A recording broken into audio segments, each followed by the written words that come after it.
नमस्कार, आज की बात में आपका स्वागत है। सबसे पहले तो आप सबको विजयदशमी की बहुत बहुत शुभकामनाएं।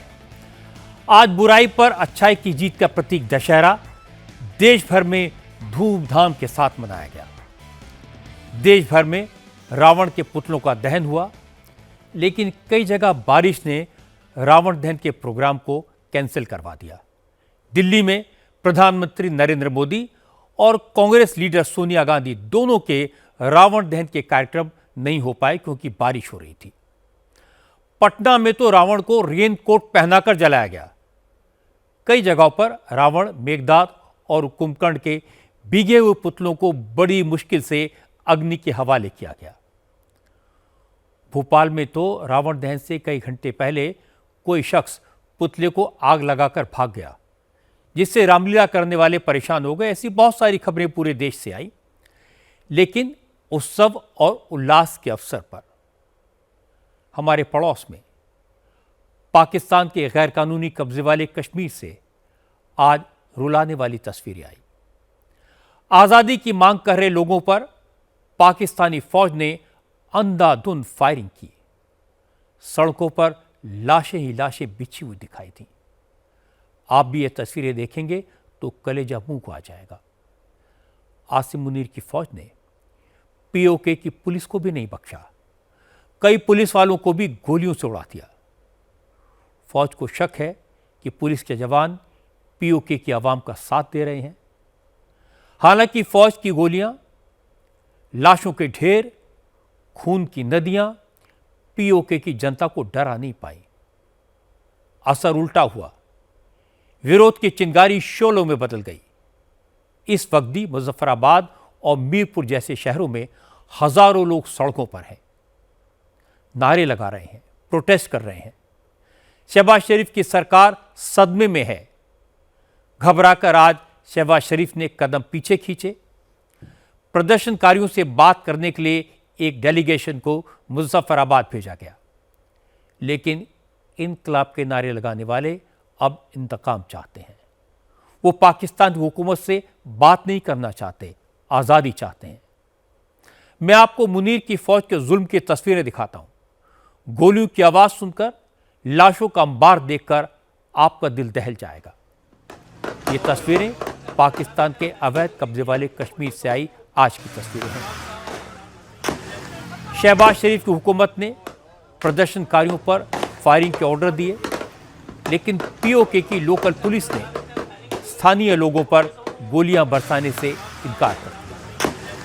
इसलिए इस्लामाबाद से काउंटर टेररिज्म यूनिट के 1000 हथियारबंद जवान खास तौर पर मुजफ्फराबाद भेजे गए। पाकिस्तान की पैरामिलिट्री फोर्स, रेंजर्स के जवान और आर्मी को पीओके में चल रही आज़ादी की जंग को कुचलने के लिए भेजा गया है। पाकिस्तान में जब जब अंदरूनी हालात खराब होते हैं, जब लोग सड़कों पर उतरते हैं, नाराजगी दिखाते हैं, तो दुनिया का ध्यान भटकाने के लिए पाकिस्तान भारत के खिलाफ साजिश रचता है। और इस बार ऐसा लग रहा है कि पाकिस्तानी फौज ने सर क्रीक दर्रे के पास इंफ्रास्ट्रक्चर डेवलप करना शुरू किया है। सरहद के पास बंकर बनाए जा रहे हैं, आर्म्स एम्यूनेशन की फैसिलिटी डेवलप की जा रही है, सड़कें बनाई जा रही हैं। लेकिन हमारी सेना पाकिस्तान की एक एक हरकत पर पैनी नजर रखे हुए है। आज रक्षा मंत्री राजनाथ सिंह ने पाकिस्तान को वार्निंग दी। असल में राजनाथ सिंह आज दशहरा मनाने गुजरात में भुज मिलिट्री स्टेशन गए थे।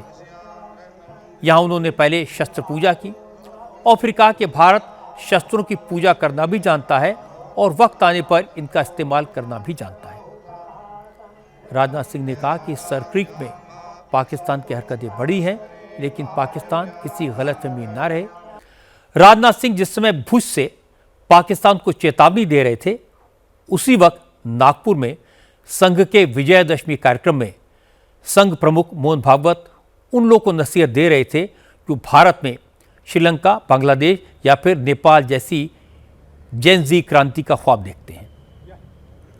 मोहन भागवत ने कहा कि लोकतंत्र में जनता सरकार तक अपनी भावनाएं पहुंचा सकती है, सिस्टम को बदल सकती है, लेकिन सड़क पर उतरकर हंगामा करने से सिर्फ अराजकता फैलती है, इससे किसी का भला नहीं होता। इस बार का दशहरा आरएसएस के लिए खास है क्योंकि 100 साल पहले दशहरे के दिन ही संघ की स्थापना हुई थी। आज विजयदशमी उत्सव के मौके पर नागपुर में संघ मुख्यालय में शस्त्र पूजा का भव्य कार्यक्रम हुआ। कई देशों के डिप्लोमेट्स ने संघ की शस्त्र पूजा और परेड देखी। इस बार अपने विजयदशमी कार्यक्रम में मुख्य अतिथि पूर्व राष्ट्रपति रामनाथ कोविंद को बुलाया गया था। शस्त्र पूजा और स्वयंसेवकों की परेड के बाद मोहन भागवत ने पहलगाम हमले और ऑपरेशन सिंदूर से लेकर अमेरिका के साथ चल रहे टैरिफ वॉर और देश में चल रहे तमाम इश्यूज पर बात की। लेकिन राहुल गांधी ने आज आरएसएस को फिर कोसा। राहुल गांधी साउथ अमेरिकन देशों के 10 दिन के दौरे पर हैं। फिलहाल वो कोलंबिया में हैं। आज कोलंबिया की EIA यूनिवर्सिटी की एक कॉन्फ्रेंस में राहुल गांधी ने कहा कि आरएसएस की आइडियोलॉजी ही कायरता की आइडियोलॉजी है। आरएसएस की विचारधारा पर चलने वाले लोग कमजोर पर जुल्म करते हैं और ताकतवर से डरते हैं। At the heart of the ideology is cowardice. अगर वो मुझसे कमजोर है तो मैं अपने 5-10 मित्रों के साथ उसको पीट दूंगा, मगर अगर वो आरएसएस वालों से तगड़ा है तो फिर भाग जाते हैं। और सावरकर ने अपनी किताब में लिखा है। आगे बढ़ते हैं। पिछले शुक्रवार को जो हिंसा हुई उसके बाद अब बरेली में शांति है। आज कड़ी सुरक्षा के बीच बरेली में रावण दहन भी संपन्न हुआ। हालांकि इस दौरान प्रशासन और पुलिस के सभी बड़े अफसर शहर में राउंड पर रहे। बरेली और उसके आसपास के 3 जिलों में चप्पे चप्पे पर पुलिस और पैरामिलिट्री के जवान तैनात थे। बरेली में पहली बार महिला एसओजी यूनिट वीरांगना को तैनात किया गया। इस यूनिट में 8 ट्रेंड महिला कमांडो हैं। 1 महीने पहले ही इस यूनिट की शुरुआत की गई थी। बरेली के अलावा शाहजहांपुर, पीलीभीत और बदायूं भी आज हाई अलर्ट पर रहे। सेंसिटिव इलाकों में ड्रोन से निगरानी की गई। क्योंकि कल शुक्रवार है, जुमे की नमाज होगी, फिर से कोई अफवाह ना फैले, फिर से माहौल ख़राब ना हो, इसलिए प्रशासन ने बरेली रीजन में इंटरनेट सर्विसेज को 48 घंटे के लिए सस्पेंड कर दिया। आज संभल के लोगों ने भी समझदारी दिखाई। सरकारी ज़मीन पर बने मैरिज हॉल और मस्जिद को हटाने में प्रशासन की मदद की। प्रशासन ने 1 महीने पहले सरकारी ज़मीन को खाली करने का नोटिस दिया था, इसलिए आज जब बुलडोजर पहुंचे तो समाज के कुछ लोग आए। उन्होंने प्रशासन से मस्जिद को हटाने के लिए 4 दिन का वक्त मांगा। वादा किया कि 4 दिन में वो खुद मस्जिद को हटा देंगे। अधिकारियों ने बात मान ली, 4 दिन की मोहलत दे दी। लेकिन अच्छी बात यह रही कि मस्जिद से जुड़े लोगों ने आज से ही मस्जिद की बाहरी दीवार को तोड़ने का काम शुरू कर दिया। हालांकि प्रशासन को हंगामे की आशंका थी, इसलिए बड़ी संख्या में फोर्स तैनात की गई थी। घरों की छतों पर भी जवान तैनात थे। ड्रोन के जरिए पूरे इलाके की निगरानी की जा रही थी, लेकिन कहीं किसी तरह की कोई गड़बड़ी नहीं हुई।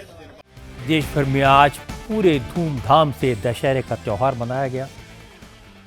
रावण के पुतले फूके गए, लेकिन कई शहरों में बारिश के कारण बड़ी मुश्किल से रावण के पुतले को जलाया जा सका। दिल्ली में बारिश के कारण प्रधानमंत्री नरेंद्र मोदी और कांग्रेस लीडर सोनिया गांधी समेत कई नेता रावण दहन में शामिल नहीं हो पाए। लेकिन लाल किले के मैदान के पास माधवदास पार्क में राष्ट्रपति द्रौपदी मुर्मू ने हल्की बूंदाबांदी के बीच तीर चलाकर रावण का पुतला जलाया। इस मौके पर राष्ट्रपति ने ऑपरेशन सिंदूर का जिक्र किया। उन्होंने कहा कि जब आतंकवाद का दानव मानवता पर प्रहार करता है तो उसका दमन करना अनिवार्य हो जाता है। ऑपरेशन सिंदूर इसी बात का प्रतीक है। अब मैं आपको बताता हूं कि प्रधानमंत्री नरेंद्र मोदी ने जीएसटी में जो कटौती की है उसका बाजार पर क्या असर हुआ। नवरात्र के दौरान पिछले 9 दिनों में लोगों ने जमकर खरीदारी की। जीएसटी स्लैब में बदलाव से 375 प्रोडक्ट्स की कीमत कम हुई है। इसमें किचन के सामान से लेकर इलेक्ट्रॉनिक्स, दवाएं, ऑटोमोबाइल इंडस्ट्री के प्रोडक्ट शामिल हैं। इस बदलाव से कंज्यूमर मार्केट में रौनक आ गई। अगर अलग अलग सेक्टर्स की बात करें तो 22 सितंबर के बाद कारों की बिक्री में 100 से 133% का उछाल आया। टीवी, फ्रिज, वॉशिंग मशीन की बिक्री 50 से 100% तक बढ़ गई। टू व्हीलर की बिक्री में भी इतनी ही बढ़त दर्ज की गई। गाड़ियों की बुकिंग इतनी ज्यादा हो रही है कि कंपनियां वक्त पर डिलीवरी नहीं दे पा रही।